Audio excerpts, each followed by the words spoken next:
Voilà, bonsoir à tous. Je pense qu'on est en direct. Il n'est pas encore 19 heures GMT, donc on laisse quelques minutes et secondes aux uns et aux autres de nous rejoindre. Je vais quand même vérifier que les autres cofondateurs qui sont avec moi dans ce live sont bien là. Je vois Maître Fatoumata Sidibé Diarra. Bonsoir, Maître. Bonsoir, Jules. Bonsoir à toutes et à tous.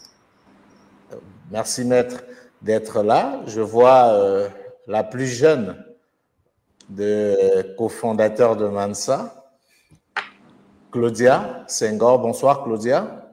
Bonsoir, Jules. Bonsoir à tous. Bonsoir à toutes. Et sans avoir fait exprès, on va passer de la plus jeune au plus âgé, si je ne m'abuse, au doyen. Cheikh Travali. Bonsoir, Cheikh. Bonsoir, Jules. Bonsoir à tous et bonsoir à toutes. Voilà, je pense qu'on est tous là, que tous les cofondateurs sont là. Je regarde l'heure parce qu'il est question qu'on commence à l'heure indiquée.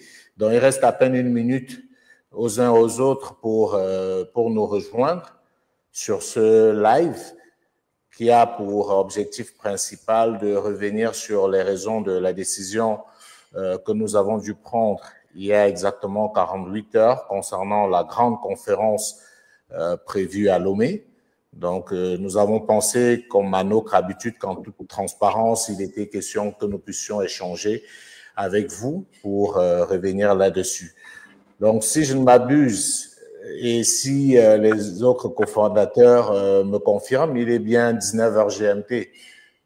Et on peut démarrer le live. Ouais.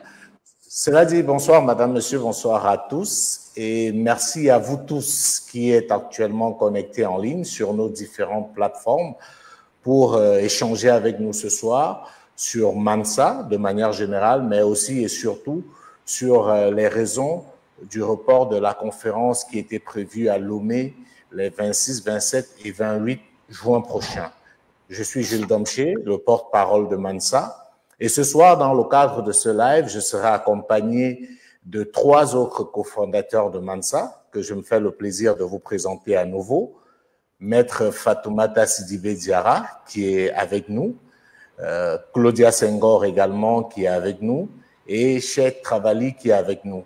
Je dois rappeler que Maître a plusieurs casquettes au sein de Mansa et travaille au sein de plusieurs commissions, notamment la commission gouvernance et institutions. Cheikh Travali, c'est la commission ECOFIN, économie et finances, et Claudia, c'est agriculture et ressources naturelles.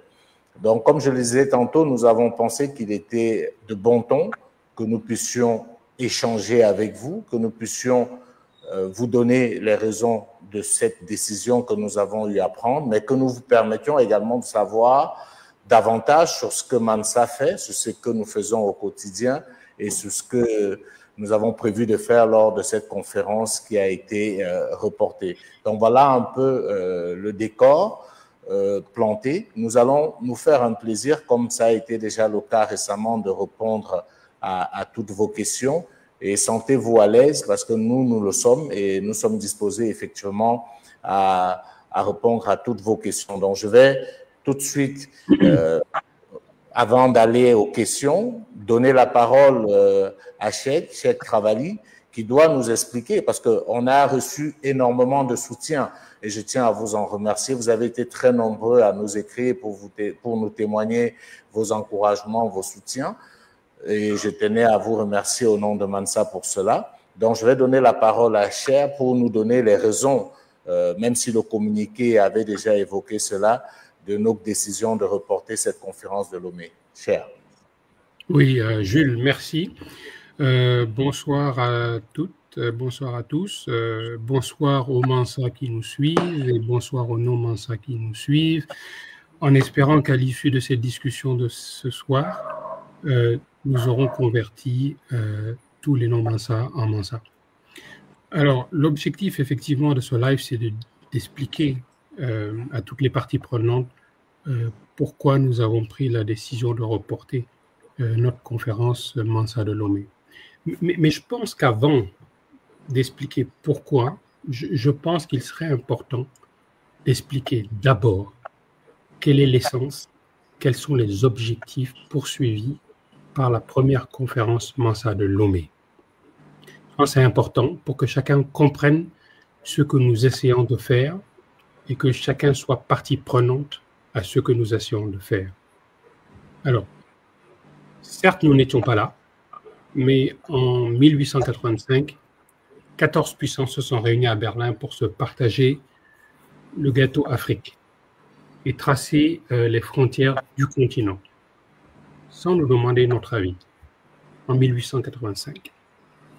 Alors, nous voulons saisir l'opportunité de cette triste commémoration-là, des 140 ans de cette conférence, où des frontières ont été tracées sans nous, pour tourner définitivement la page de la division et tracer une vision pour nous autour d'une unité réelle et pragmatique. Nous voulons créer un moment où l'Afrique choisit enfin de se réunir, de se redéfinir et de s'appartenir. Nous voulons créer un cadre africain par et pour les Africains, où nos idées, nos ambitions et nos décisions s'organisent en puissance collective. L'objectif étant de définir des initiatives concrètes et mesurables pour accélérer l'unité et la transformation du continent. Il est évident qu'il y a une part de théorie, mais il y a une très grosse part de pratique. Alors, l'état d'exécution de ces initiatives concrètes seront mesurées lors de la deuxième édition de la conférence Mansa, et ainsi de suite. Ça veut dire que nous avons prévu de faire chaque année une conférence Mansa pour traquer les progrès des précédentes conférences. Donc, c'est ça l'objectif principal, ce sont là les objectifs principaux plutôt de la conférence Mansa de Lomé. Alors maintenant que tout le monde comprend ce qu'on essaie de faire, il faut expliquer les raisons du report que nous avons décidé, mais vraiment la mort dans l'âme. Alors, on ne vit pas dans une île isolée, hein. Nous sommes en contact, nous sommes connectés avec les réseaux sociaux, avec ce qui se passe, et je rappelle que nous avons notre siège également à Lomé.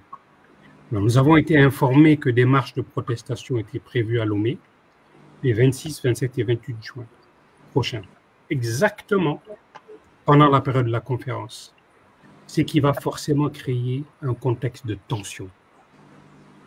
Personne ne sait ce qui peut se passer dans ce genre de contexte. Alors, pour éviter toute forme de récupération ou toute forme d'instrumentalisation de la conférence, nous avons, de manière responsable et collective, pris la décision de la reporter. C'est un report. Par ailleurs, quand je l'ai dit plus tôt, nous voulons que la conférence soit un moment unique, au cours duquel l'Afrique a rendez-vous avec elle-même pour mettre fin à un cycle de 140 ans de division. Par conséquent, nous voulons d'une part que la conférence soit un moment d'unité et non de division, et d'autre part, nous voulons que les projecteurs et toute la lumière soient braqués sur la conférence elle-même et pas sur ce qui se passe autour. Nous ne voulons aucune distraction. Nous voulons que cette conférence-là soit le moment où l'Afrique a rendez-vous avec elle-même sans distraction. Donc, vous conviendrez avec moi que, vu le contexte que j'ai évoqué, ces conditions-là n'étaient pas réunies. Nous avons donc pris la décision de reporter cette conférence. J'espère que maintenant c'est clair pour tout le monde. Retour à toi, Gilles. Merci beaucoup, cher, pour ces précisions. C'était vraiment important de planter ce décor-là dès le départ pour faire comprendre uns aux autres qu'il était indispensable, à notre sens, de ne pas nous laisser instrumentaliser ou piéger dans une situation sociopolitique interne qui, comme on l'a dit, est quelque chose de réel. On ne peut pas nier la tension sociopolitique qui règne actuellement au Togo, même si on peut relever le fait que c'est quelque chose qu'on revoit ou qu'on voit dans plusieurs pays africains, mais nous étions dans une dynamique où il fallait totalement être responsable et ne pas prendre des risques démesurés dans un contexte comme celui-ci. Merci beaucoup, Cheikh, pour justement cet éclairage. Je ne sais pas si l'un des cofondateurs souhaitait dire quelque chose sur ce point, sinon on va effectivement avancer et commencer à prendre les questions des uns et des autres, parce qu'il est question pour nous effectivement de répondre à vos questions et elles sont très très nombreuses, donc il va falloir faire un travail assez, je vais dire assez difficile, mais nous allons essayer de prendre effectivement le maximum de questions pour pouvoir permettre que nous ayons à la fin de ce live répondu aux questions des uns et des autres. Mais peut-être, Cheikh, je crois que la première question va te revenir, si tu permets. C'est qu'il y a effectivement des gens qui demandent pourquoi est-ce que la conférence doit forcément se tenir à Lomé? Est-ce qu'on ne pouvait pas la faire ailleurs? Est-ce qu'on ne pense pas qu'il faut aller ailleurs? Entre-temps, je vois d'autres questions qui arrivent. Pourquoi notre siège est à Lomé? Mais je pense déjà que cette question-là, tu peux y répondre et on répondra aux autres questions. D'accord. Je commence par la question du siège. Ça me permet de répondre à la décision de délocaliser ou pas. Nous l'avons dit quand nous avons lancé Mansa. Nous avons choisi de nous installer dans un pays qui offrait un certain nombre de facilités. D'abord des facilités d'ordre logistique, essentiellement des facilités d'ordre logistique. Nous sommes éparpillés sur le continent et en dehors du continent. Certains d'entre nous vivent en Europe, certains d'entre nous vivent en Afrique, etc., etc. La façon la plus facile et la plus pratique de nous retrouver en Afrique, je dis bien en Afrique, parce que quand même, ça a pour vocation de prôner l'unité africaine, et ça me semble vraiment contradictoire de le faire ailleurs.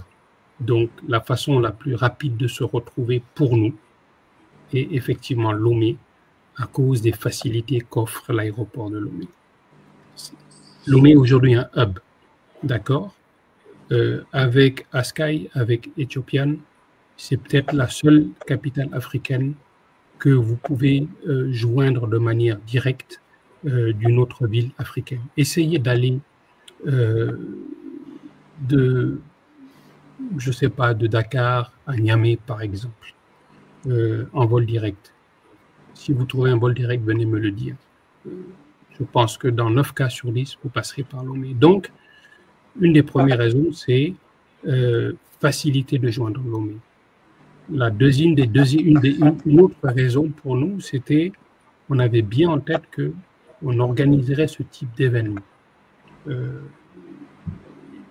Faites le tour de la sous-région, essayez de trouver des pays qui offrent à la fois des réceptifs hôteliers aux standards internationaux et également des facilités de conférences aux standards internationaux. Il n'y en a pas beaucoup. Ensuite, Lomé, quoi qu'on dise, est un endroit attractif pour toutes sortes de raisons. Regardez le nombre d'organisations internationales qui se sont installées à Lomé. La BOAD a son siège à Lomé, EcoBank a son siège à Lomé, Askai a son siège à Lomé, les organismes d'assurance, crédit pour les PME, PMI ont leur siège à Lomé, etc., etc. Donc, ça prouve bien que Lomé est une place, un endroit qui attire. Donc, toutes ces raisons-là ont présidé au fait que nous nous sommes installés à Lomé. Et comme je le dis, nous sommes une organisation où vous retrouvez un certain nombre de nationalités. Et pour nous, la nationalité n'a aucune espèce d'importance. Ce que nous sommes avant tout, nous sommes des Africains. Donc l'endroit où nous nous installons ce n'est pas la nationalité qui est importante, c'est les facilités dont nous pouvons bénéficier qui est important. Maintenant, pourquoi on tient à faire cette manifestation à l'ONU, ou alors pourquoi ne pas délocaliser? Alors, il faut que les gens comprennent que organiser une conférence comme celle-là, d'abord, il faut s'y prendre longtemps à l'avance. Ensuite, ça représente un immense défi logistique, aussi bien en termes d'infrastructure que d'accessibilité. J'en ai parlé tantôt. Les participants à cette conférence-là viennent de partout. Ils viennent d'Afrique, ils viennent d'Europe, ils viennent d'Amérique, ils viennent des Caraïbes. Or, avec Aska et Ethiopian, il faut reconnaître que Lomé est probablement la capitale africaine la plus facile à joindre aujourd'hui. Il faut que les gens comprennent aussi qu'environ 10 000 personnes se sont inscrites sur cette conférence-là. Sur ces 10 000 personnes, environ 3 250 personnes ont choisi de participer sur place, c'est-à-dire de venir physiquement. Il faut donc trouver des hôtels standards pour héberger ces gens-là. Il faut également trouver une salle de conférence suffisamment grande et bien équipée pour organiser cette conférence. Et si vous trouvez ça, il faut également que ces facilités soient disponibles en ce moment. Ce qu'il faut comprendre, c'est quand on organise une conférence, la conférence que nous allons organiser à Lomé, il faut s'y prendre 18 mois à l'avance. Sinon, toutes les facilités sont prises, les hôtels sont pleins. Vous ne pouvez pas recevoir 3 250 personnes en un claquement de doigts. C'est impossible à trouver dans un laps de temps aussi court. Ensuite, parmi les personnes qui ont décidé de se déplacer, plus de 1500 ont déjà acheté leur billet pour Lomé. Si vous changez le lieu de la conférence, la plupart de ces billets seront perdus. Alors, ceux qui militent aujourd'hui pour délocaliser la conférence, est-ce qu'ils sont prêts à rembourser ces billets-là? D'accord? Maintenant, ça, ce sont des raisons objectives. Mais plus fondamentalement, il faut qu'on se dise les choses. Aucun pays n'aurait fait l'unanimité. Aucun pays. Vous trouverez toujours une opposition ou quelqu'un qui vous dirait que nous sommes un soutien de pouvoir en place. Toujours. On ferait cette conférence dans un pays de l'AES, on nous dirait, vous êtes des pro-AES, vous soutenez les coups d'État militaires. On l'aurait fait en RDC, on nous dirait, vous êtes des pro-Tshisekedi. On l'aurait fait au Rwanda, on nous dirait, vous êtes des pro-Kagame. On l'aurait fait au Cameroun, on nous dirait, vous êtes pro-Biya. Donc, on ne recherche pas l'unanimité. Personne ne fait l'unanimité. À la limite, pour satisfaire tout le monde, il faudrait peut-être organiser cette conférence-là en Europe ou aux États-Unis. Mais pour moi, ce serait vraiment triste parce que c'est quand même le comble du ridicule d'organiser une conférence dont le thème principal est l'unité de l'Afrique, de l'organiser en dehors du continent. Jules, nous devons arrêter avec ça. Nous avons répété, nous ne sommes ni pro, ni anti, ni qui que ce soit. Le combat de Mansa est un combat pour l'unité africaine. C'est quelque chose qui est plus grand que chacun de nous et qui devrait nous unir. Il est temps que nous comprenions que sans unité, il n'y a pas de salut pour ce continent. Aucun de nos pays pris isolément n'est viable tout seul. Nous ne cessons de le marteler. Alors il faut arrêter avec nos querelles de clocher. Mettons nos divisions en parenthèse et menons le seul combat qui vaille vraiment, celui de l'unité africaine, car il en va de notre survie. Voilà, il y a des raisons objectives qui font que nous maintenons Lomé. Il y a des raisons plus fondamentales parce que pour nous, le lieu n'est pas important. C'est le combat que nous menons qui est important. Voilà. Merci beaucoup, cher. Merci infiniment pour ces précisions. Je tiens aussi à dire à ta suite, cher, comme tu l'as si bien dit, quel que soit le pays africain où on était allé pour cette conférence, il y aurait eu à redire. Moi, je me souviens, parce que certains font comme si c'est le premier événement organisé par Mansa. les gens oublient que nous étions au Mali. Et je me rappelle qu'à l'époque, quand nous sommes arrivés au Mali pour cette conférence Mansa, qui avait été très courue, effectivement, certains politiciens avaient dit que Mansa est une organisation montée par les pays de l'AES pour être leur caution intellectuelle et que nous donnions à travers cette conférence un soutien intellectuel aux pays de l'AES. Nous sommes allés en Guinée, notamment à Conakry, où nous avons fait une conférence et je me rappelle très bien que quand nous sommes arrivés à Conakry pour faire cette conférence Mansa, certains politiciens et toujours en Guinée ont dit que nous venions apporter notre soutien à Mamadi Doumbouya. Ce qui est frappant, c'est qu'après la conférence Mansa, après que les gens aient écouté ce que nous avons dit en Guinée, en face des autorités guinéennes, certains ont mangé leur chapeau. Et nous avons été en RDC également, où nous avons fait une conférence en RDC. Donc, c'est pas le premier événement que Mansa organise. Pour ceux qui nous suivent, ils savent très bien que nous sommes déjà allés dans plusieurs pays et que dans ces pays-là, effectivement, à chaque fois, on a ce type de commentaires. Et comme tu l'as si bien dit, c'est juste absurde qu'on se focalise sur le lieu et pas sur le contenu de la conférence et pas sur ce qui doit être fait au cours de cette conférence. Et je pense que tu l'as si bien dit et je veux profiter, Cheikh, pour nous excuser auprès de tous ceux-là, parce qu'ils sont nombreux, qui avaient déjà acheté leurs billets, réservé leurs hôtels.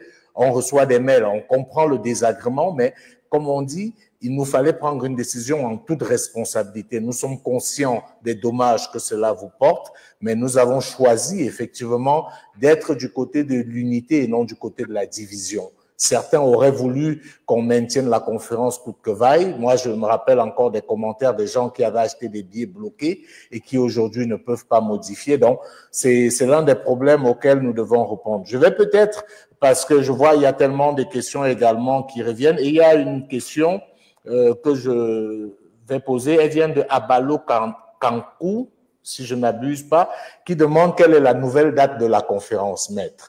Je propose peut-être que Maître Fatoumata réponde à cette question-là.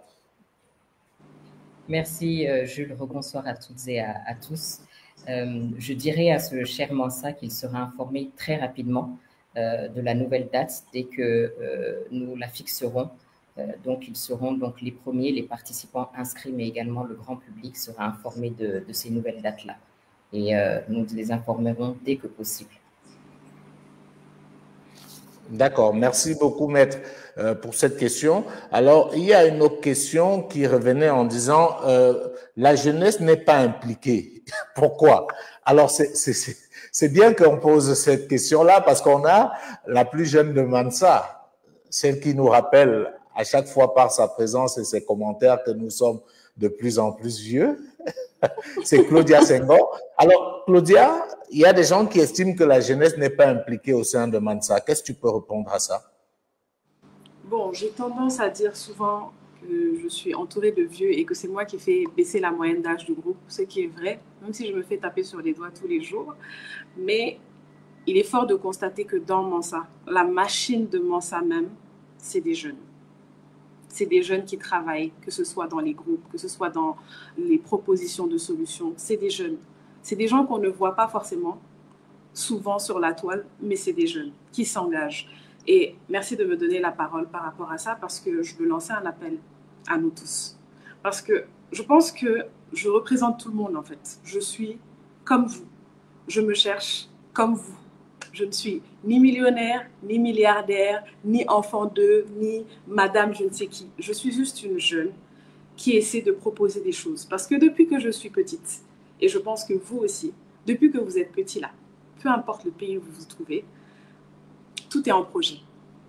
Tout est en projet. Il n'y a pas réellement de concrétisation. Tout ce qu'on fait, c'est des projets. Et moi, je pense réellement que c'est à nous, cette nouvelle génération, de personnes brillantes, de personnes entreprenantes, de personnes innovantes, de changer la donne. Peut-être que je me trompe, peut-être pas, mais je suis persuadée que en s'engageant réellement, en arrêtant de geindre, en arrêtant de se plaindre et en passant à l'action, en s'imposant, en prenant la place, les vieux n'auront plus de choix que de nous laisser la place en fait. Mais si on reste à côté et qu'on se plaint tout le temps, oui, c'est-à-dire que les jeunes, non, on s'impose. Et donc moi, vraiment, solennellement, autant je m'engage, autant j'appelle tous les jeunes de Mansa, les non-Mansa, qui vont peut-être nous rejoindre, de s'engager. Et pas juste de se plaindre, pas juste d'être sur les réseaux pour crier au scandale. C'est pas en faisant ça que les choses vont changer, croyez-moi.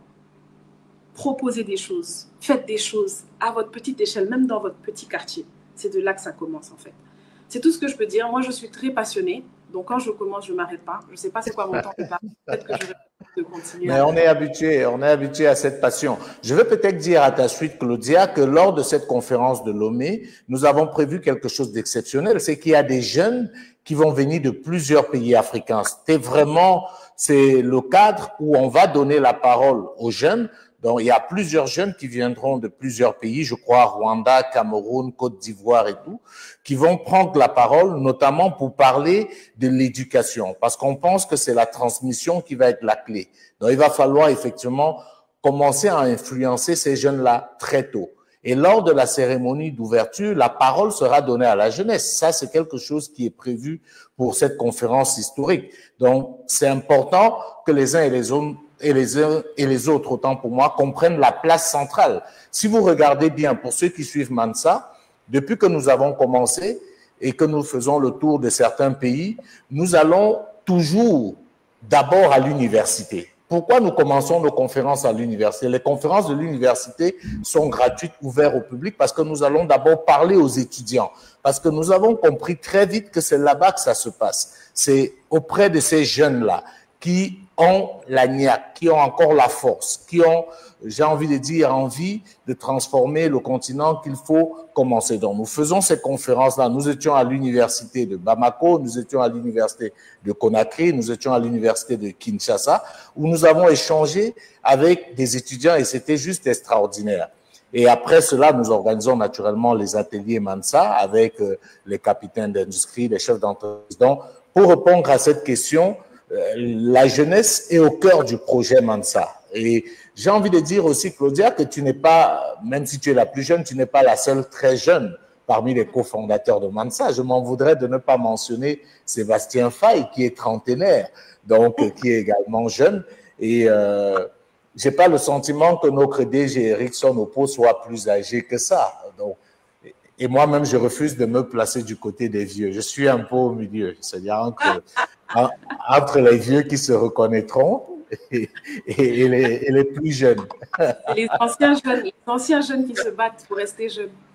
Voilà. Alors, il y a une question, pour qu'on prenne du temps. Il y a Yaya Kouyaté, je ne sais pas de quel pays il nous écrit, qui dit « Quelle place pour les clubs Mansa pendant la conférence ?» C'est Yaya Kouyaté qui pose la question. Peut-être Maître va répondre à cette question sur la place accordée aux clubs pendant la conférence. Merci Yaya pour la question. Effectivement, il est prévu que les clubs occupent une place centrale. D'ailleurs, j'en profite pour remercier et féliciter les nombreuses personnes qui ont levé la main justement pour constituer un club Mansa, que ce soit en Afrique, que ce soit au sein de la diaspora, donc qui ont procédé donc à la mise en place de leur club.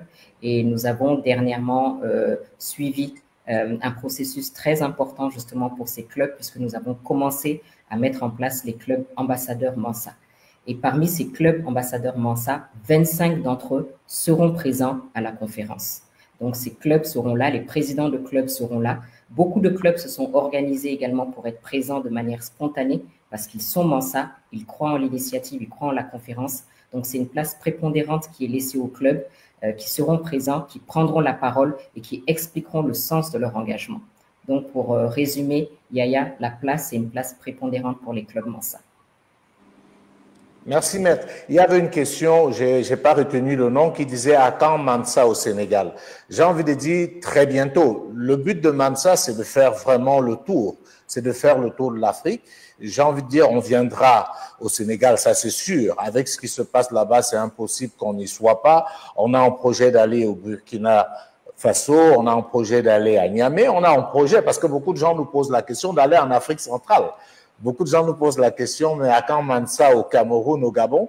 Il faut dire qu'il y a des pays qui nous ont clairement signifié qu'on n'était pas les bienvenus. On va être transparent, mais on n'a pas perdu espoir. On veut faire le tour de l'essentiel des pays pour que justement nous puissions discuter, échanger avec les uns et les autres, parce que c'est vraiment ça la démarche de Mansa.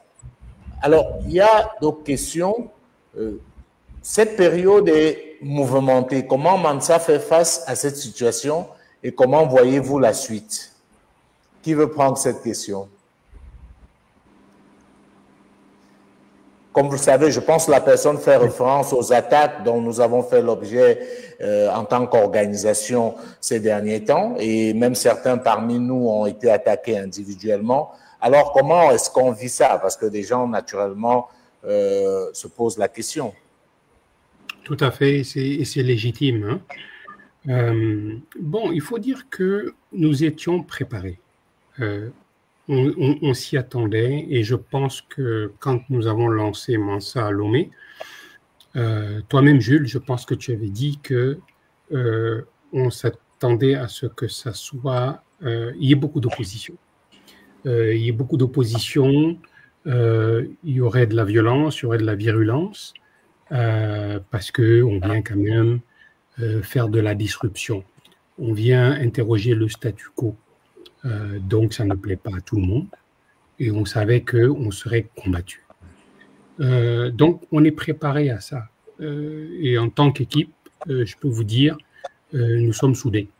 Nous sommes complètement soudés et ça renforce notre détermination à faire avancer les choses parce que l'adversité qu'on rencontre nous confirme que nous sommes dans le vrai. Mais je dois dire aussi que nous sommes tristes parce que les attaques viennent de chez nous. On pensait que les attaques viendraient de l'extérieur, mais les attaques viennent de nos frères. Donc, ça veut dire que depuis 1885, nous sommes divisés. Et ce travail de division a laissé des traces, et des traces qui sont profondes, et qu'il va être difficile de réparer cette division-là. En fait, la question de pourquoi Lomé, pour moi, est juste la traduction de cette division. Nous devrions raisonner en africain, pas en togolais, pas en sénégalais, pas en malien, pas en camerounais. Tout ça, ce sont des divisions totalement artificielles. Mais vous voyez donc que le mal est profond. Donc, pour revenir et répondre rapidement à la question, nous y étions préparés. Ça renforce notre conviction qu'il faut qu'on se mette en marche, qu'on crée cette unité-là. Ça nous renforce dans nos convictions. Nous allons accélérer la cadence, mais quelque part, on se rend compte qu'il y a du travail à faire et que le mal est profond. Voilà. Merci beaucoup, cher. Je pense que pour compléter, tu l'as si bien dit. Moi, je me rappelle la toute première vidéo que nous avons faite pour lancer Mansa. Et justement, dans cette vidéo, nous disions, nous savons que nous allons être attaqués. Nous savons que nous allons subir des critiques virulentes. Et nous savions également que ces critiques, paradoxalement, viendraient des nôtres. Mais ce qu'il est important de dire, c'est que comme nous disions déjà dans cette vidéo, nous sommes prêts. Nous sommes prêts. Il va falloir beaucoup plus pour nous ébranler. Il faut que les gens et que les uns et les autres sachent. On ne s'engage pas dans un pari comme celui-ci si on n'est pas prêt.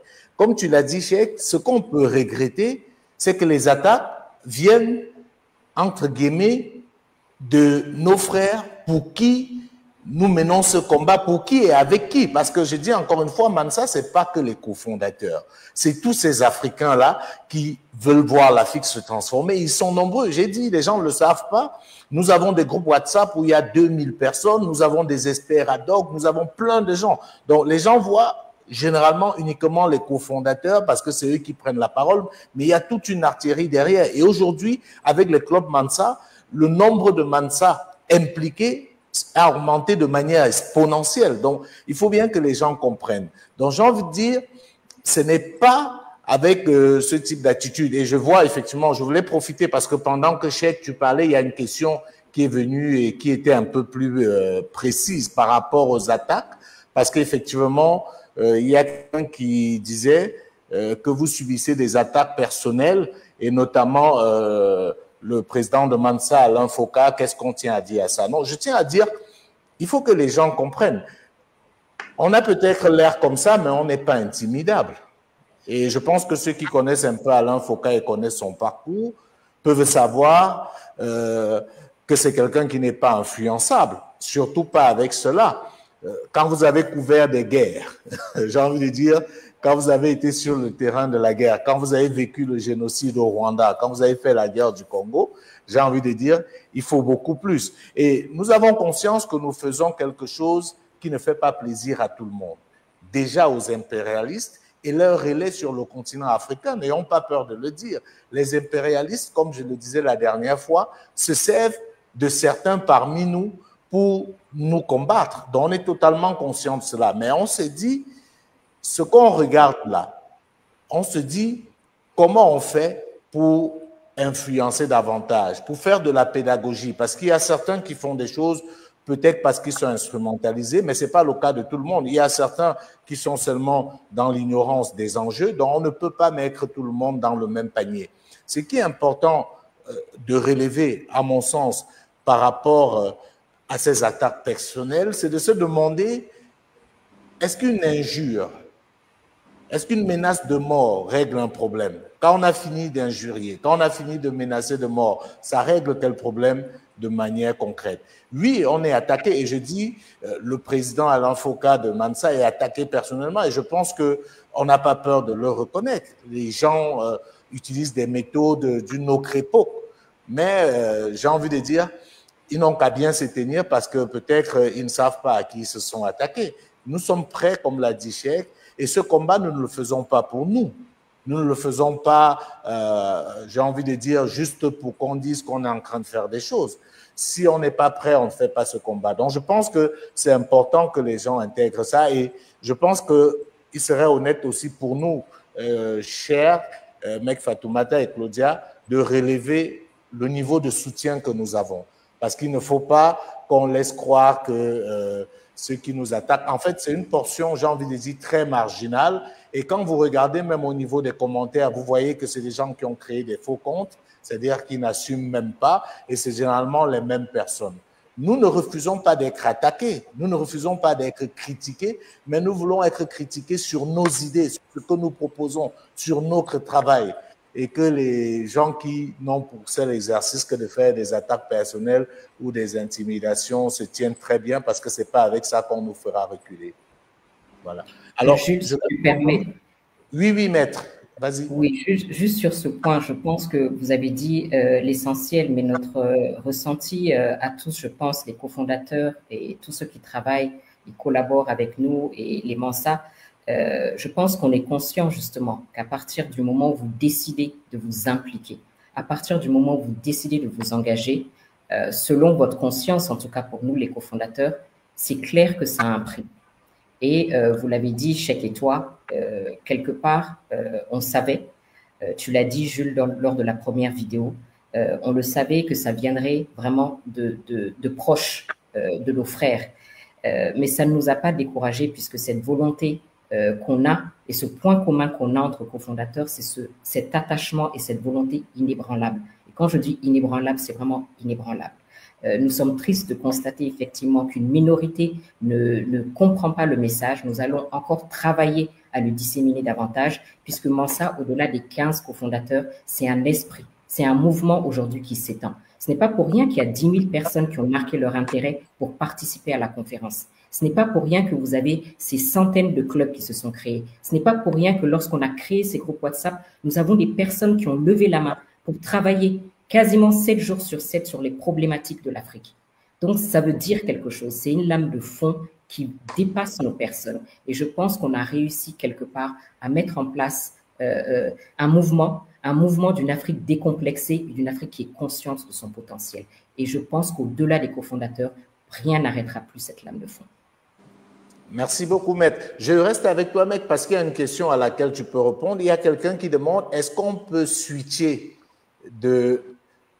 si on a été inscrit en physique pour une inscription en ligne? C'est-à-dire, est-ce que quelqu'un qui était inscrit pour être là physiquement, vu que la conférence a été reportée, peut désormais switcher pour plutôt participer à la conférence en ligne? Tout à fait, mais ce qui est important de dire, c'est que son inscription en présentiel est maintenue pour la nouvelle date. Donc, son inscription est tout à fait maintenue. Tous les participants donc, qui se sont inscrits aux dates précédentes, on voit leur participation automatiquement reconduite pour la prochaine date. Donc, il a le choix, comme il avait le choix lors des prochaines dates, ou d'assister en présentiel ou d'assister en ligne. Mais ce qui est sûr, c'est que sa place est confortée pour les nouvelles dates en présentiel. Il y a Aïda Marie-Rose Tamboura qui dit la division des Africains profite à d'autres. Je pense que c'est ce que Cheikh a dit très clairement. Moi, je l'ai dit dans le live précédent, les puissances impérialistes doivent être en train de boire du petit lait en nous voyant nous déchirer 140 ans après la conférence de Berlin.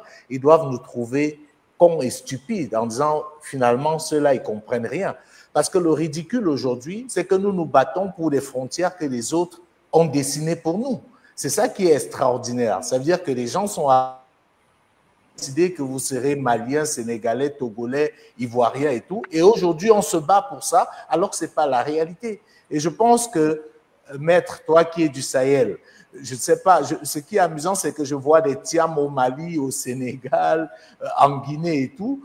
Il n'a pas besoin d'être devin pour savoir que tout ça, c'est les mêmes peuples. Et que c'est justement l'impérialisme qui est venu découper. Et comment on peut être aussi ridicule pour nous battre, pour défendre ce que nos oppresseurs ont eu à faire. C'est juste extraordinaire. Je parle du Sahel, on pourrait parler de l'Afrique centrale. Moi qui suis d'Afrique centrale, au Cameroun, nous avons des Camerounais qui ont des frères au Nigeria, en Guinée équatoriale, des familles. Hein? Quand je parle de famille, c'est vraiment des familles directes.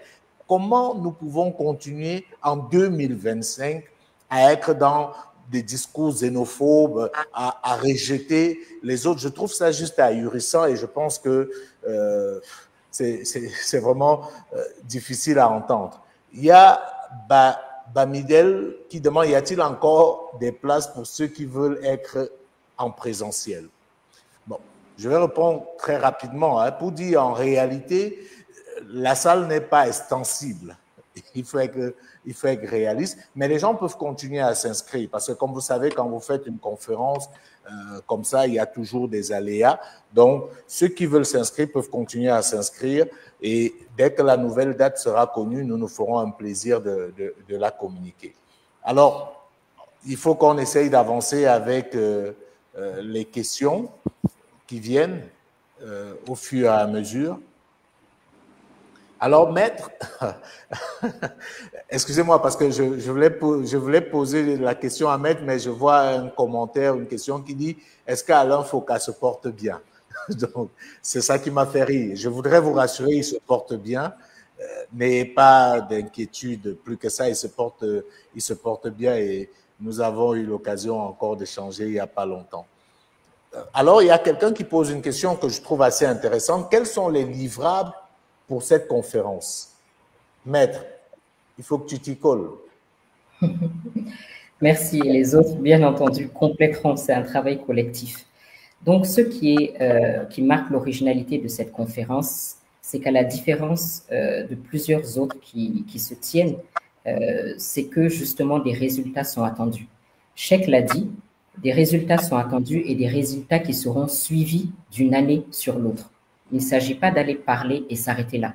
Il s'agit, au bout de la réflexion, d'identifier des actions, d'identifier les personnes qui vont implémenter ces actions et justement de les suivre. Ça m'amène à parler un peu justement de ces livrables un peu par domaine, puisque le programme de la conférence est extrêmement riche. C'est une conférence qui se veut, Jules l'a dit, d'unité, pour justement marquer la fin de cette division qui nous a été imposée. Une conférence d'unité entre générations. On a dit avec la place importante des enfants, 56 enfants de nationalités différentes, de près d'une dizaine de pays africains qui viendront de tous bords, de tout pays, pour justement s'exprimer sur l'Afrique de demain qu'ils souhaitent. Donc, avant que nous, les adultes, on s'exprime sur les livrables, c'est important de les écouter. Et je ne connais pas beaucoup de conférences qui donnent une telle parole aux enfants sur leur vision du continent et qui nous amènent, nous, les adultes, à nous remettre en question. Donc, une place importante aux enfants, une place importante également à l'écoute des anciennes générations. C'est très important de respecter les valeurs que nous avons, les valeurs africaines et que nous prônons au sein de Mansa, c'est-à-dire le respect des aînés. Il faut que ces aînés nous partagent leurs connaissances, que ce soit les légitimités traditionnelles, que ce soit les afrodescendants qui sont partis depuis des années au Brésil, à Cuba, qui seront là pour justement partager avec nous leur vision de l'Afrique, que ce soit les anciens chefs d'État qui n'avaient pas la liberté de parole au moment où ils étaient aux affaires, mais qui se sont engagés dans le cadre de la conférence Mansa à parler à cœur ouvert, à partager avec nous leur expérience, à nous dire ce qui les a empêchés de mener telle action, pour nous permettre de comprendre la complexité des choses. C'est vraiment l'élément essentiel pour avancer. Donc, il y aura bien entendu des livrables qui seront au bout de cette conférence basés sur ce partage d'expérience, sur ce transfert intergénérationnel et des livrables par session. Nous nous sommes organisés par session sur la base de nos commissions de travail. Si je prends par exemple la commission gouvernance et institutions, il y a une session qui est dédiée à ça. Une session qui est dédiée à ça sur l'unité. Comment faire l'unité autrement? On parle beaucoup d'unité, mais les peuples, pour eux, ça ne change rien à leur quotidien. Donc, on parle d'unité par-ci, d'Union africaine par-là, mais qu'est-ce que ça change au quotidien de nos peuples quand on doit prendre un visa de tel pays et que justement, il n'y a pas d'impact? Eh bien, justement, nous venons proposer l'unité concrète, l'unité fondée sur des projets pragmatiques, notamment économiques, qui vont changer la vie des populations. Comment arriver à avoir un chemin de fer qui relie Niamey à Cape Town? Comment arriver à transformer d'un pays à l'autre des productions que nous avons en commun, que ce soit au Bénin, au Mali, au Burkina? Comment arriver à mutualiser nos productions d'électricité? Des choses qui changent la vie des Africains au quotidien. C'est là qu'on pourra dire que nous sommes arrivés à l'unité. Gouvernance et institutions toujours, nous avons fait beaucoup de travaux au niveau de Mansa. Et j'invite les uns et les autres à visiter sur notre site ces travaux qui sont en libre accès. Vous avez la bibliothèque Djalia qui recouvre tous nos échanges, comme ce live où nous proposons des pistes de solutions. Vous avez des documents écrits, documentés, chiffrés, comme le point of view sur la gouvernance, où nous proposons des solutions disruptives. Nous proposons justement, je parlais de transfert intergénérationnel, de l'implantation d'un conseil de sages. Nous parlons de solutions pour mettre un terme au coup d'État armé et constitutionnel. Nous parlons de lutte contre la corruption avec des instruments crédibles, des instruments nouveaux justement pour lutter contre ce fléau. Donc j'invite les uns et les autres à visiter notre site et voir tous les travaux qui ont été faits en ce sens. Ça, c'était la session gouvernance et institutions. Vous aurez lors de la conférence également une session éducation. On se plaint de l'éducation de nos enfants, mais qu'est-ce que nous faisons concrètement? On se plaint de la perte de valeur de l'enfant africain. Qu'est-ce que nous faisons concrètement? À Mansa, on a décidé une chose, c'est bien de critiquer, mais agir, c'est mieux. Donc, nous allons non seulement parler avec des experts de haut niveau qui nous ont fait confiance, des personnes qui sont sur le terrain et qui font l'école autrement, que ce soit au Togo, que ce soit à Ségou au Mali, des personnes qui ont une vision claire de l'éducation qui doit être donnée à nos enfants, une éducation qui est adaptée à nos réalités. Et bien, ça va plus loin. Au lieu de simplement s'arrêter à déplorer justement le manque de transfert de nos valeurs à nos enfants, dont nous sommes également les responsables, Mansa travaille à la rédaction d'un fascicule des valeurs africaines. On parlait d'unité. Lorsque vous quittez le Cameroun, vous passez au Sénégal, vous passez en Guinée, vous arrivez au Mali, nous avons les mêmes valeurs, que ce soit le respect des aînés, la parole, le sens de l'honneur, la solidarité, le sens de la communauté. Il est important que l'enfant africain de Yaoundé à Bangui, en passant par Dakar et Conakry, ait ces valeurs en commun. C'est sur ça qu'on va bâtir l'Afrique de demain. Eh bien, nous travaillons à consolider toutes ces valeurs-là et on les proposera justement aux écoles qui souhaiteraient justement les partager avec les enfants. Avant de passer la parole à Cheikh et Claudia pour les sessions respectivement d'économie, ressources naturelles et souveraineté alimentaire, j'aimerais également mettre l'accent sur la session sciences et technologies. Nos chers cofondateurs Roger, Élie, Serge Armel, qui sont présents, qui nous suivent, travaillent d'arrache-pied depuis des mois sur un projet qui va impacter sur la vie de tous les Africains. Pourquoi? Parce qu'une des premières causes de mortalité sur notre continent, c'est le paludisme. Il est temps que les Africains trouvent des solutions aux problèmes africains. C'est le leitmotiv de Mansa. Eh bien, au sein de Mansa, notre commission sciences et technologies travaille sur des solutions à apporter justement à ce fléau-là. Et donc, lors de la conférence, nous vous en dévoilerons un peu plus. Nous vous dirons quelles sont nos recommandations pour participer à l'éradication de ce fléau. Comme je le disais, le contenu de la conférence est riche. Et le plus important, c'est qu'elle débouche sur des actions concrètes, mesurables, objectives. Et surtout que cette conférence a été préparée avec sérieux. Nous arrivons avec des propositions concrètes. Nous arrivons avec des experts, des intervenants qui nous ont fait confiance et qui sont des leaders dans leur domaine. Des leaders parce qu'ils ont une vision, qu'ils ne sont pas dans le statu quo, mais qui nous demandent de réfléchir en dehors de la lucarne. Voilà ce que je pouvais dire sur 3 sessions. Je laisse Cheikh pour Ecofin. Merci beaucoup, Maître. Cheikh, toi, tu es à économie et finances.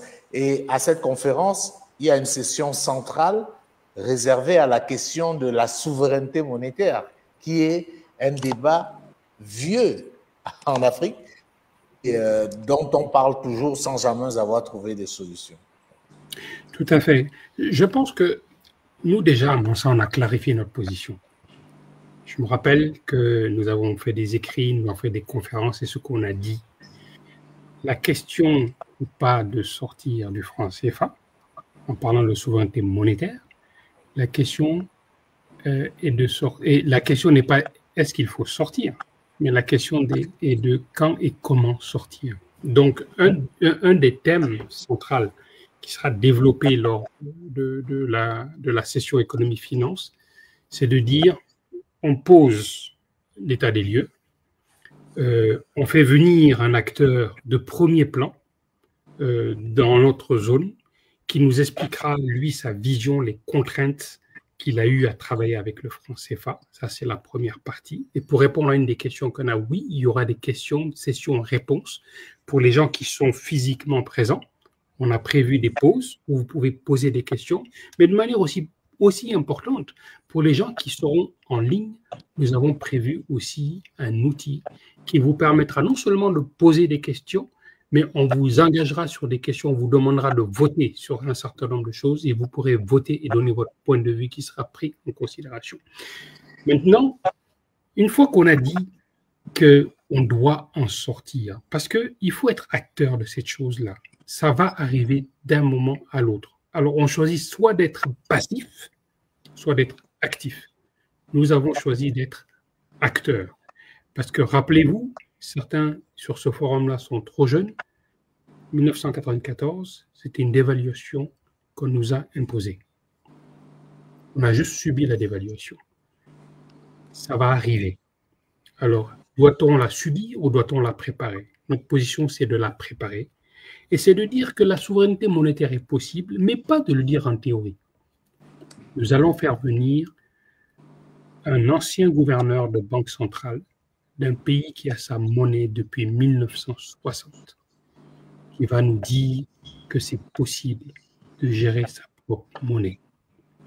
Nous allons le faire dialoguer avec un gouverneur de banque centrale d'un pays qui a sa monnaie depuis 1958, qui va nous dire que c'est possible, la souveraineté monétaire est possible, c'est possible d'avoir sa propre monnaie. Et il va nous donner les conditions dans lesquelles on peut créer sa monnaie et on peut la gérer de manière optimale. Donc, déboucher sur des recommandations. Si vous voulez sortir du franc CFA, voilà ce qu'il faut faire. 1, 2, 3, 4, 5. Donc ça, c'est du concret. J'en profite pour parler rapidement des mines, parce qu'il y a une session sur les mines aussi, qui est un peu dans la même approche, dans la même méthodologie. L'idée pour nous, c'est de dire, nous devons reprendre contrôle de nos ressources et de nos richesses. Une fois qu'on a dit ça, comment on le fait? Nous allons faire venir des responsables de premier plan de pays qui ont pris en main leurs richesses minières, qui vont nous dire quelles sont les étapes qu'il faut pour pouvoir faire ça de manière structurée et efficace. 2 pays miniers. Pour l'instant, je ne donne pas les noms, mais ont accepté de venir et de nous expliquer, 1, comment on prend contrôle des ressources minières, 2, comment on fait en sorte que ça bénéficie à l'ensemble de la population, 3, comment on fait en sorte que le tissu économique local, c'est-à-dire la chaîne de valeur locale, en profite, avec des exemples très concrets, très précis. Donc voilà les deux exemples que je voulais donner et c'est ce qu'on a prévu de faire. Merci beaucoup, cher. Merci beaucoup. Et sur la question du franc CFA, j'ai envie de dire, ça fait des années. Celui qui est l'un des premiers intellectuels à avoir posé le problème, c'est le professeur Joseph Tunjang-Pouemi dans son livre Monnaie, servitude et liberté. Oui. 1980. Ça fait 45 ans. Et nous continuons à discourir parce qu'on ne peut pas se mettre ensemble pour faire des choses. Et j'ai envie de dire également, concernant la monnaie, c'est bien puisqu'on parle du Togo, que l'un des pionniers qui voulait effectivement s'attaquer au franc CFA, c'est Sylvanus Olympio. On ne le dit pas souvent.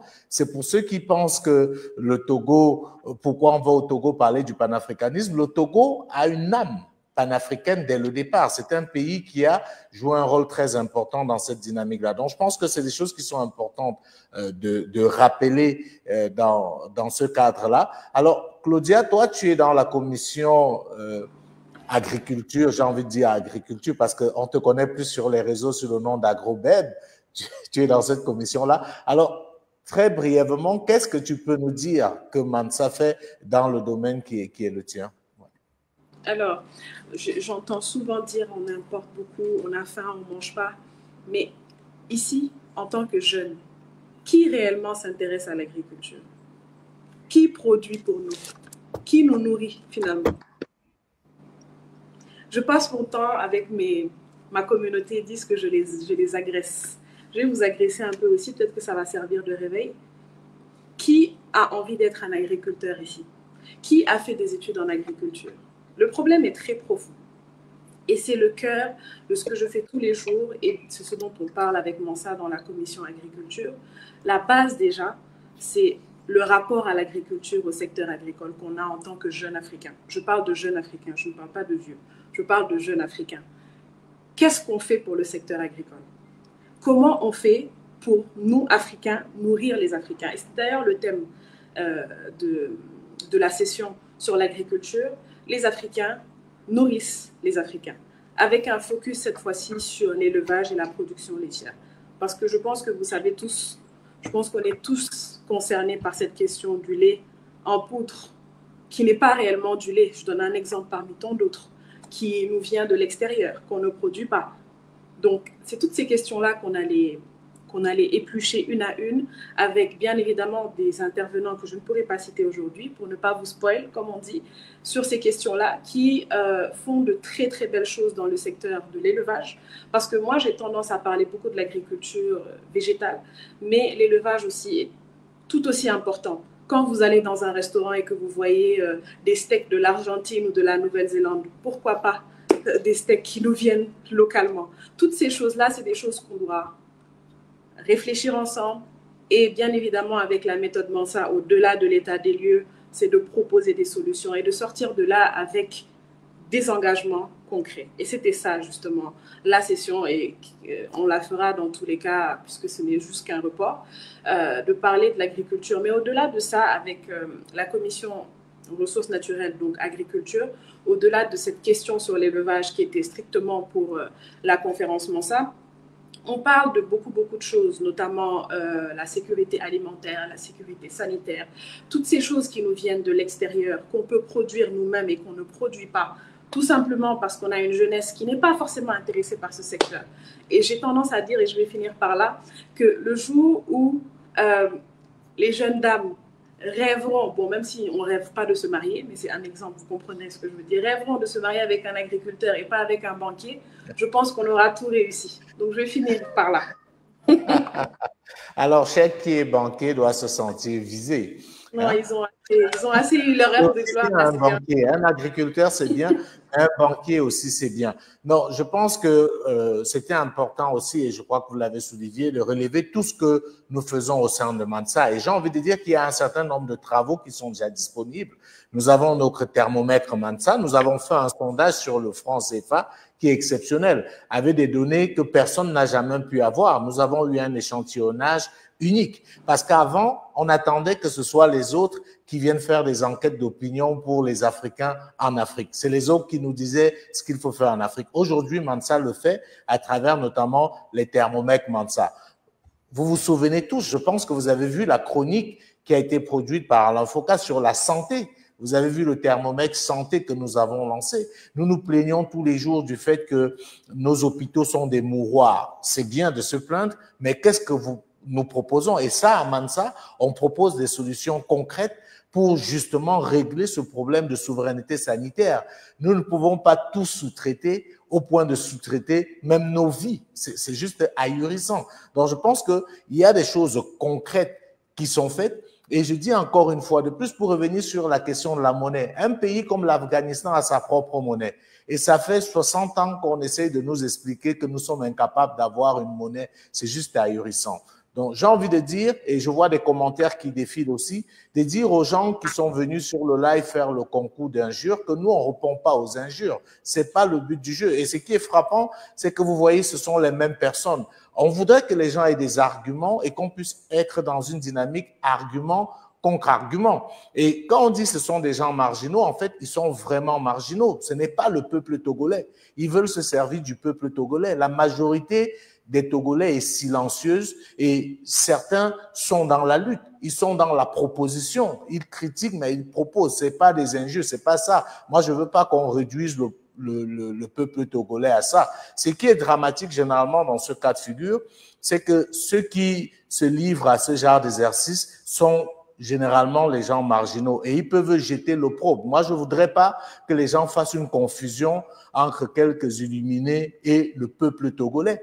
On a au sein de Mansa énormément de Togolais. D'ailleurs, les gens les plus nombreux à la conférence, ce sont les Togolais. Ils sont les plus nombreux. Je crois que si on fait Togo et Bénin, pour ceux qui devaient être là en présentiel, on est dans les 70%. C'est normal parce que la conférence se tiendra au Togo et le Bénin est voisin, donc les gens peuvent faire le déplacement. Mais que ce soit en ligne et tout, donc il ne faudrait pas qu'on laisse ces gens-là ternir l'image du peuple togolais qui, comme je le dis, est un peuple très fier, qui a des revendications qui sont légitimes, que nous comprenons, mais qui ne s'exprime pas avec ce mode. Et j'ai envie de dire, c'est peut-être répétitif, c'est pas avec ça qu'on va nous impressionner. Surtout que c'est des gens qui ne peuvent même pas s'assumer. Ils sont obligés de créer des faux comptes, ils sont obligés de se cacher derrière leur clavier. C'est juste pas entendable. Donc, je tenais à faire cette précision-là. Et je pense qu'on avait prévu un live d'une heure, donc il nous reste plus beaucoup de temps, mais j'ai trop de questions, hein, donc il faudrait quand même qu'on prenne quelques questions rapidement pour que les gens ne soient pas déçus. Alors, il y a une question, quelle place pour les lusophones et les anglophones? Qui s'y colle? Mansa est trop francophone, maître. Je te passe la parole. Non, la place est là. Je prendrai la question sous deux angles. Le premier angle, c'est le côté pratique. Donc, lors de la conférence, bien entendu, la traduction sera assurée pour tous ceux qui ne parlent pas français.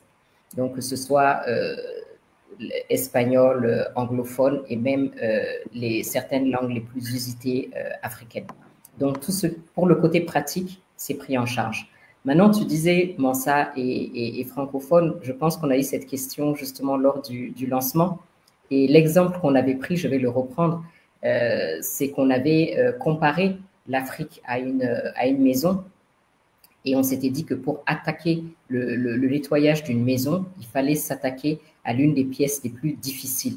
Et l'une des pièces les plus difficiles, c'est l'Afrique francophone, où nous retrouvons les mêmes tares au sein, en termes de gouvernance, où nous trouvons les mêmes tares en termes d'économie, où nous trouvons les mêmes aspirations quasiment au sein des peuples. Donc, c'était important de commencer par là. Qui trop embrasse mal le train ou le contraire. Donc, il s'agissait de faire un travail ciblé pour cette partie déjà de l'Afrique où nous avons des problématiques assez communes, mais bien sûr, Mansa est amené à s'étendre et nous avons, comme je le disais tantôt, des clubs, que ce soit au niveau de la diaspora, que ce soit dans d'autres pays en dehors de l'Afrique de l'Ouest, et ils sont les bienvenus. Mais pour faire un travail correct, il faut se focaliser. Et là, nous nous focalisons sur l'Afrique francophone subsaharienne. Et peut-être à ta suite, maître, il faut reconnaître que où ça ne va vraiment pas en Afrique, c'est en Afrique francophone. Où est-ce qu'on trouve les dirigeants qui s'éternisent au pouvoir? C'est en Afrique francophone. Où est-ce qu'on trouve les révisions constitutionnelles? C'est en Afrique francophone.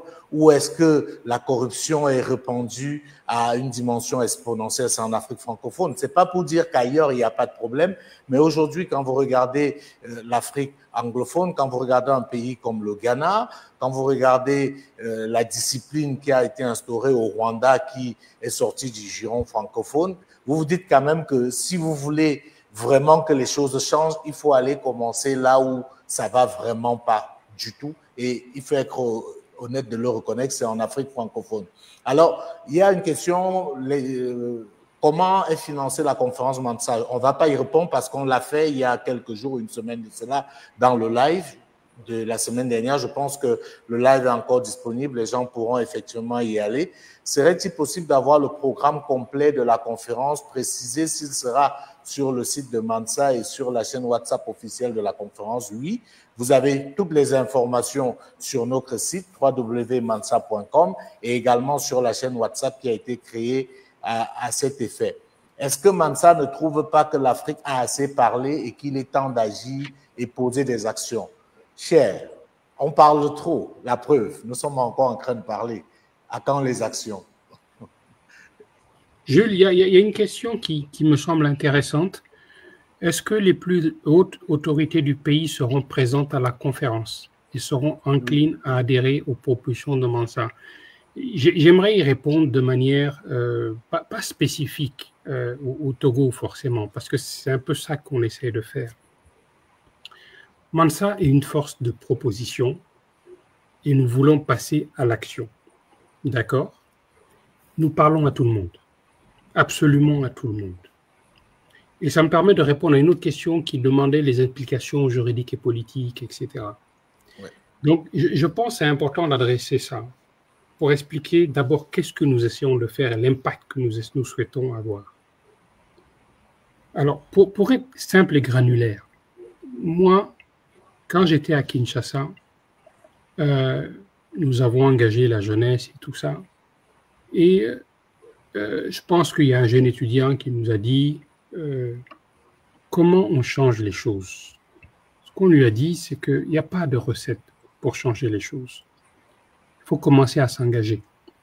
S'engager même au plus petit niveau, au niveau de son quartier, s'organiser, faire bouger les choses. Puis au niveau peut-être d'une agglomération, s'engager, faire bouger les choses, etc., etc. Commencer à former ce que nous appelons une masse critique. Cette masse critique-là, il faut l'éduquer. Parce que demain, quand les politiciens viendront demander vos voix au moment des élections, il faut que cette masse critique-là et cette jeunesse-là soit en position de poser des questions. Il faut qu'elle soit en position de critiquer un programme, d'interroger un programme, de dire à un politicien sur le volet éducatif, quel est votre programme? Nous, les jeunes, nous pensons que c'est ça, c'est ça, c'est ça. Être en position de dire à un politicien sur le volet du développement agricole, qu'est-ce que vous avez pour nous? Etc., etc. Donc, vraiment de pouvoir questionner les choses et de pouvoir faire bouger les choses. Donc, d'une part, c'est ce que nous essayons de faire. C'est éduquer une masse de jeunes pour que demain, ils soient en position, 1, de questionner, 2, de prendre en charge. Ça, c'est la première chose. Maintenant, la deuxième chose, sur les autorités. On a un catalogue d'idées, de propositions, d'actions concrètes. En sortant de Lomé, on aura une proposition de programme d'action. Nous allons parler à tous les décideurs. Et s'il y en a un ou deux qui décident d'adopter ne serait-ce qu'une action de notre catalogue de propositions, à ce moment-là, je pense qu'on aura fait œuvre utile. Donc, c'est important que ces gens-là soient présents. Ils ne vont pas toujours aimer ce que nous disons, parce que nous disons des choses qui vont parfois à l'encontre de leurs intérêts immédiats, mais c'est sûr qu'on dit des choses qu'ils comprennent. Et s'ils peuvent adopter une ou deux de ces choses-là, donc je pense que le combat n'aura pas été vain. Merci beaucoup, cher. Et peut-être à ta suite, je veux préciser que Mansa, on dit beaucoup c'est un think tank. Mais j'ai envie de dire que désormais, il faut dire que c'est un think do. Parce qu'on est justement dans cette dynamique de passer des paroles à l'action. C'est pour ça que nous avons dit, nous n'allons pas faire que des diagnostics. Le diagnostic est connu. Nous avons dit, nous n'allons pas faire que dénoncer. On ne fait que ça depuis. Nous avons dit, à côté de la dénonciation, nous allons proposer. Quand nous critiquons le système démocratique occidental africanisé qu'on nous a imposé, qui a causé des morts en centaines. Malgré la limitation des mandats, on voit très bien que rien n'a changé. On voit que ce sont les mêmes. On dépense chaque année des milliards et des milliards pour organiser des élections dont le vainqueur est connu à l'avance. Une fois qu'on a dit ça, on propose autre chose. Quel est le système qui, selon nous, correspond à l'Afrique? Parce que si on s'arrête à dire ce n'est pas bien, ce n'est pas bien, ça n'a jamais fait bouger les lignes. Sur la question du franc CFA, comme Cheikh l'a dit, on n'est plus à l'étape de est-ce qu'il faut sortir, est-ce que c'est bien ou c'est pas bien. Ça, on l'a déjà démontré. Le professeur Nicolas Agbourou, le professeur Tinjan Pomi, des activistes comme Kémy Seba, Nathalie Yam, le professeur, je vois, Zébelinga, Nicolas Agbourou de la Côte d'Ivoire, Mamadou Koulibaly de la Côte d'Ivoire. Il y a des experts qui se sont déjà prononcés pour dire que c'est une monnaie nocive. Aucun pays ne peut se développer s'il ne contrôle pas son propre porte-monnaie. Donc, arrêtons de discourir, comme l'a dit quelqu'un dans la question, et disons, quand est-ce qu'on sort de cette affaire-là et comment est-ce qu'on le fait? Et je pense que la session sur la souveraineté monétaire va adresser de manière sérieuse ce problème.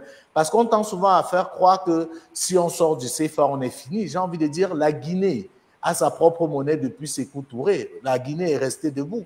Et le retard de la Guinée n'est pas lié au fait que la Guinée n'a pas le CFA. C'est probablement des problèmes de gouvernance. Et malgré le fait que la Guinée a sa propre monnaie, la Guinée est économiquement supérieure à certains pays de la zone franc. Donc, il faut qu'on sorte de ces schémas-là et qu'on adresse les problèmes de manière sérieuse. On l'a déjà dit, et c'est ça la démarche de Mansa. Maître parlait tout à l'heure du paludisme. C'est quand même ahurissant que le paludisme soit resté la maladie exclusivement des Africains. Or, nous travaillons sur cette question parce que des solutions existent. Et il y a des Africains brillants partout dans le monde qui ont des compétences énormes. Et Mansa, justement, a vocation de mettre ces compétences ensemble pour proposer des solutions concrètes. Donc, je pense qu'il est important que les uns et les autres comprennent que ce qui fait justement la différence avec Mansa, c'est qu'on n'est pas seulement là pour discourir, on n'est pas seulement là pour les débats, c'est important, mais on est là pour des actions vraiment concrètes. Et pour que ces actions puissent être concrètes, il faut que ceux qui sont en capacité de décider puissent être au courant de ce que nous faisons, puissent voir les propositions de Mansa. Mais ça ne peut être possible que si la grande masse, c'est-à-dire le grand nombre, s'approprie les idéaux de Mansa et deviennent des forces de proposition dans leurs pays respectifs pour que justement un dirigeant qui ne vous dit pas clairement quelle est sa vision n'arrive jamais au pouvoir. Donc je pense qu'il est important que les uns et les autres intègrent que pour nous c'est vital à côté du discours d'avoir des actions totalement concrètes. Donc je pense que on a débordé les 1 heure. Pouvez-vous réexpliquer le processus de création des clubs? Maître, est-ce qu'en 2 minutes, pour ceux qui sont intéressés, parce que je présume que dans le live, il y a des gens qui découvrent et qui aimeraient savoir comment ça se passe pour les clubs Mansa. Est-ce que rapidement, tu peux nous dire qu'est-ce qu'il en est? Oui, rapidement. Donc, je les invite à consulter notre site Internet. Donc, il y a un onglet spécifique pour la création des clubs et c'est très, très bien expliqué. Ils réunissent 30 personnes au minimum autour d'eux et ils suivent toute la procédure. C'est très, très simple. Et ils auront des personnes à leur écoute également pour les accompagner en cas de question. D'accord, parfait. Je pense que peut-être si vous en avez convenance, on va peut-être s'arrêter là. On avait prévu faire un live d'1 heure. On est à 1h15. Les questions qui arrivent, j'aimerais créer un club Mansa en Guinée, oui. Maître vient de répondre à la question. Donc, je pense, est-ce qu'un cofondateur a quelque chose à dire avant qu'on ne se sépare? Est-ce qu'il y a une précision? En même temps, je regarde les questions pour voir s'il y en a d'importantes qu'on n'a pas pu relayer.